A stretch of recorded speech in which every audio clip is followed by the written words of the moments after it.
Glad that you're on board. So let's get right into it, man. What's the first topic that we want to talk about here? All right, so we put out some power rankings before the NCAFA season started this past weekend. Unfortunately, we didn't have all the correct teams in the right divisions, but we fixed that for this week. So starting with Tyke 6-on-6, the East Ottawa Generals retained their top spot this week by defeating the South Ottawa Mustangs 44-20. The Bel Air Lions and the Carleton West Wolverines also pick up wins and move up in the rankings there. All right, so let's talk about the Generals here. The Generals at the Tyke, not the 6-on-6, but the 10-on-10, have actually merged with the Mustangs.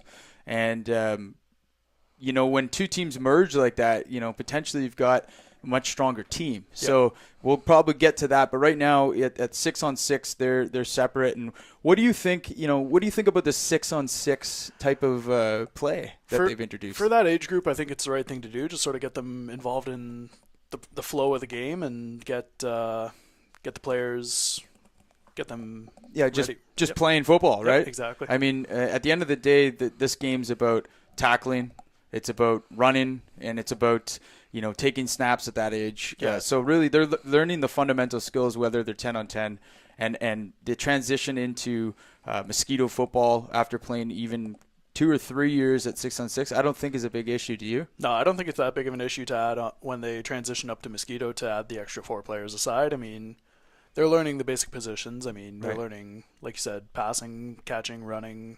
Now, do you think, being an offensive lineman back in the day, were you a bigger kid at like 7, 8, 9 years old, or? No, I didn't really hit a growth spurt until about 11 years old, and then it was just one spurt, and then that was it. Right. So. Now, do you think that a bigger kid at the age of 7 might feel less inclined to sign up for football if there aren't as many offensive linemen available, if it's more of a skill kind of running 6-on-6 type of football? I wouldn't think that they're less inclined to sign up. I mean, there's different opportunities there for them. Like, while they might not be able to play offensive lineman, they can try a different position, and who knows, maybe excel and end up like one of the bigger backs in the CFL. You see a guy like Jerome Mesa. He's a real big guy who can run. True.